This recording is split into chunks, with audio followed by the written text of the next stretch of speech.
Hello. Okay. Quick intro. Number one. Jeez. Okay.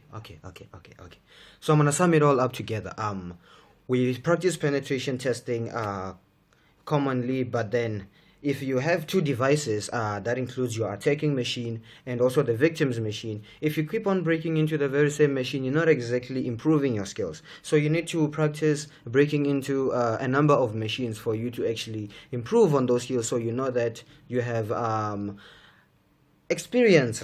you have experience on one machine, and you're able to also use the very same skills on another and another and another. So there's actually a place where they have a lot of machines, a lot of Linux, Windows, Solaris machines, all of those kinds of machines, and they actually want you to actually come in there and break into their systems just to do it as a sport or as a game. So there are two places that I'm going to introduce to you. The number one is I should have read. Okay, yes. Number one is called Hack the Box, or HTB in short.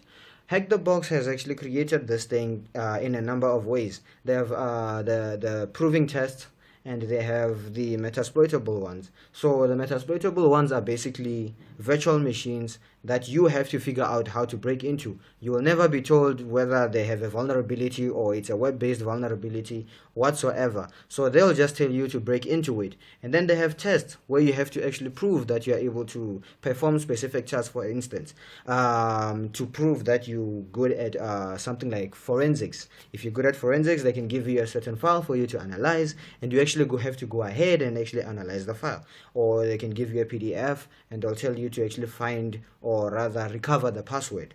And that one is Hack the Box. On number two, we have the offensive security proving grounds. Now, the offensive security proving grounds are basically the ones that most people use. So basically they are like Hack the Box, but without the ones where you have to test your other topics. So basically they'll just give you metasploitable machines, and they'll just tell you to hack into them. Now what is good is that each of them have their own rankings. They'll tell you whether a machine will be easy to break into, or it will be, well, not easy to break into. So basically you get a VPN pack, you install the VPN pack, you connect to it, and then you have access to a machine that you boot up. And then from there you're able to get access to the machine, and when you do have access to the machine, you have to start breaking. And when you've started breaking and you found the priority flags, you can raise the flag, and then they can grant you a win and give you the points. So if you come to think of it, both of these things actually treat this crime of ours. Yes, it is a crime. This crime of ours, they actually treat it as a sport, or rather as a game. So if you want to come and compete, let's jump over to the offensive security proving grounds, and let's go and also test out Hack the Box.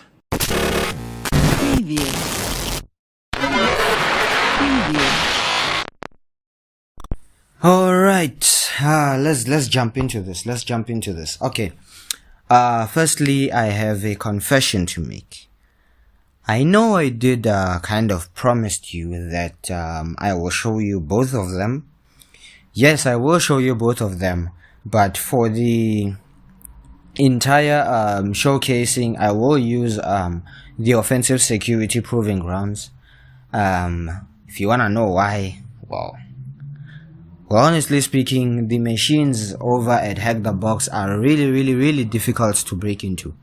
And by really difficult, I mean really difficult to break into.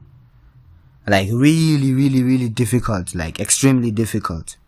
Okay, I may have over exaggerated a bit, but they are difficult to break into.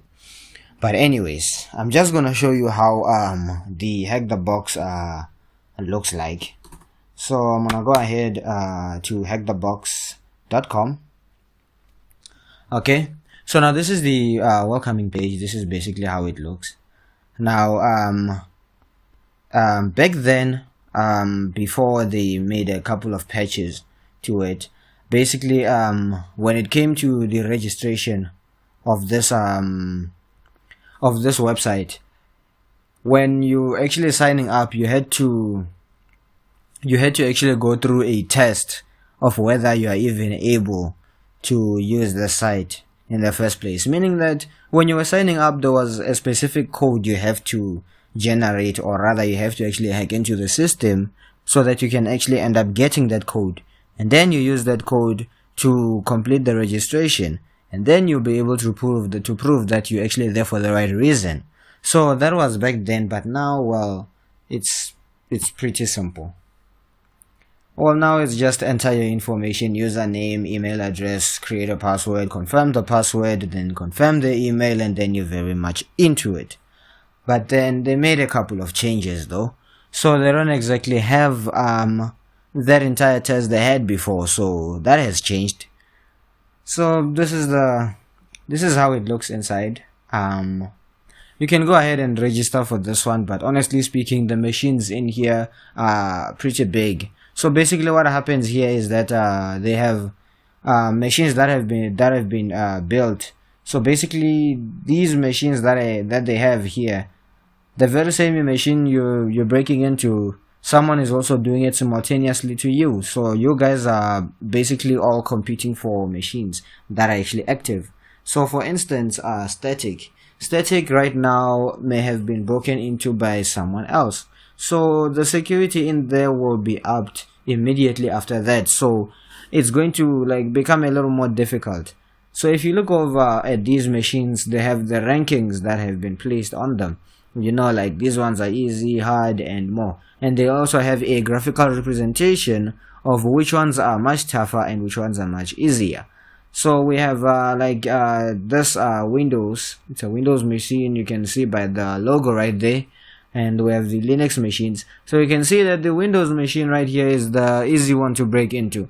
So for you to actually launch this, you have to download the connection pack. Then once you've downloaded it, then you have to connect to the VPN, and then that will connect you to your virtual machine.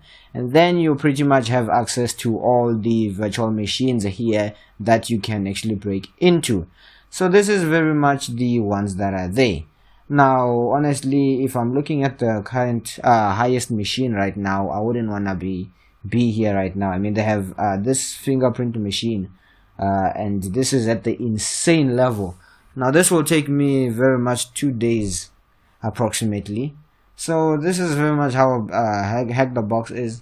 I don't like this place. I don't. And then we have the offensive security proving grounds, very much the same as Hack the Box, but then it's a little less too complicated. It is very easy. What's actually good is that they give you a Kali Linux machine that you can actually use in your browser for those who do not have a penetration testing system. Maybe if you're running something like Windows or anything like that, you can actually use Kali Linux within your browser. Basically, it's like the practice lab. So we're now here. So if you want to use this, just go over to offensivesecurity.com/labs/individual. Then of course we're just gonna go for a play. Then when we go for a play, it's going to be basically like a game. We're just going to be, booting up machines and actually using them to test out. Okay, so what's gonna happen is you're going to register if you haven't, and if you already have, then you're just gonna sign in. The registration is very much simple. You're gonna create an offensive security account, and that's very much it. And once you've done it, you are good to go. Okay, so now this is how it's supposed to look eventually after it caches everything. So what's gonna happen is, if you want to connect to your virtual machine, the steps are the same to those using Hack the Box. You have to download a OpenVPN configuration file, and then you actually have to launch the configuration file so you can actually connect to the virtual lab, I believe.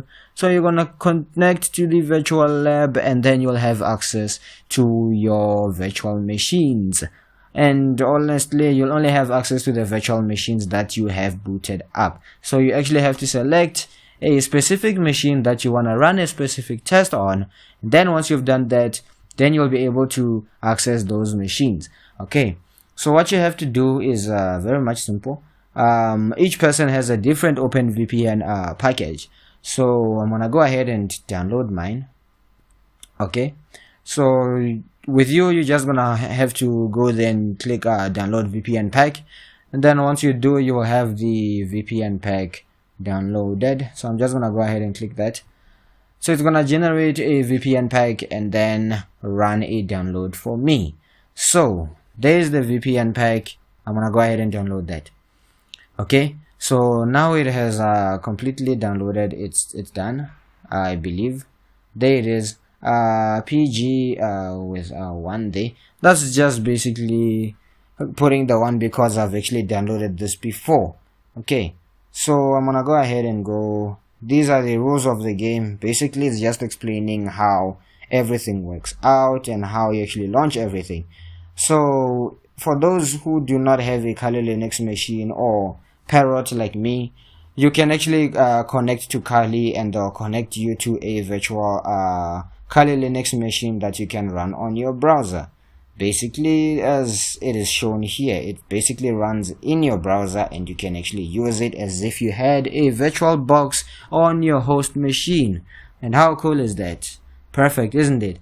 Okay, so now I have the VPN package installed. There's the leaderboard, for those very smart guys out there who spend a lot of time on this. Okay, so let's go ahead and list out the machines that we do have, and then while it's buffering that, I'm gonna go ahead and connect to my VPN pack.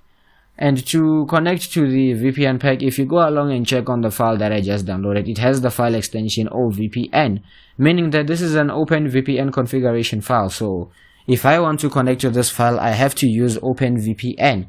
And for me to do this, I have to go ahead and say OpenVPN, but then if I don't have root, if I'm not running as root rather, I'm gonna have to start off with sudo. After specifying sudo, then I have to say OpenVPN, and then I have to type in the name of the file, of which it's pg.ovpn.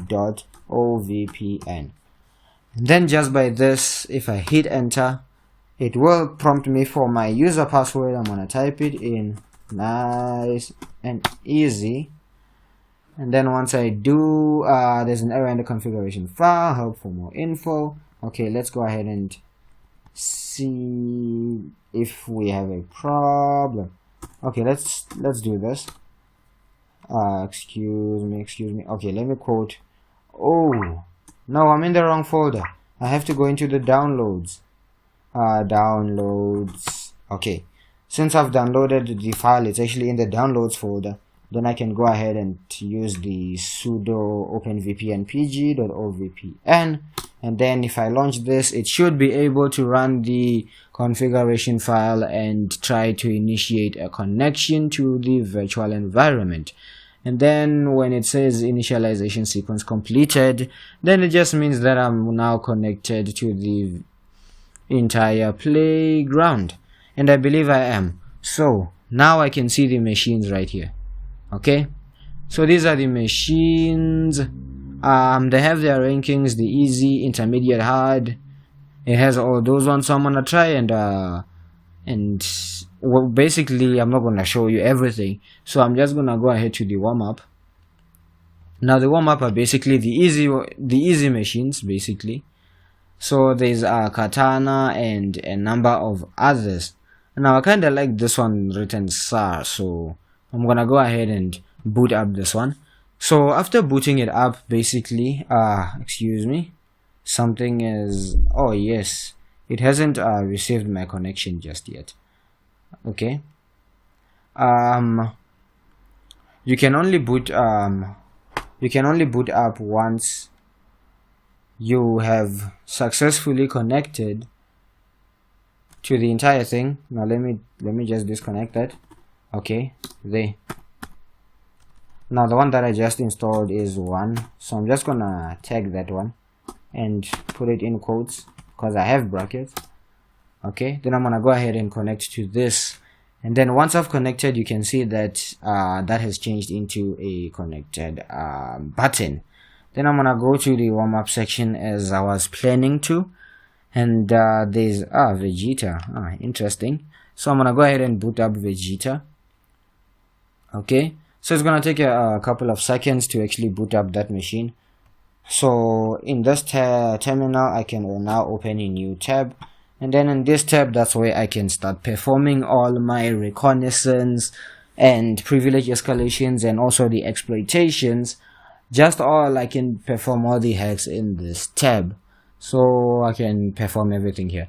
Now, just as soon as my uncle Vegeta here decides to actually boot up successfully. Now let's just see. Okay, 11 seconds, 10 seconds. Now for those that have premium access, well, basically they don't have to wait just like we do, which is a long time. Okay, so once it has booted, it will actually show you the IP address of that machine, and I believe that is 192.168.53.73. So let's see if I actually have the ability to communicate with the target machine using the ping command. So I'm gonna go ahead and ping 192.168.53.73. Okay, so if I hit enter, I should be able to receive ICMPs, and yes, it's able to send packets and they're able to actually respond. So that machine is live and I do have the ability to communicate with it. Then if I do have the ability to communicate with it, I can be able to run nmap vulnerability scans and more, and eventually I'll be able to find a suitable exploit and exploit the actual machine. And then once I've done, I can be able to flag the machine once I'm done, but I can't because I haven't actually worked on it.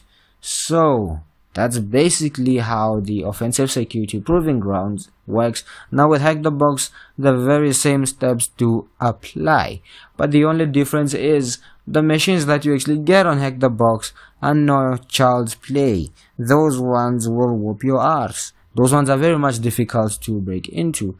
But anyways, that's all we have. Now do remember to like, subscribe, follow, share, and do it, and do it, and do it, and motivate me. Now this is all from the Techno Kid. Peace.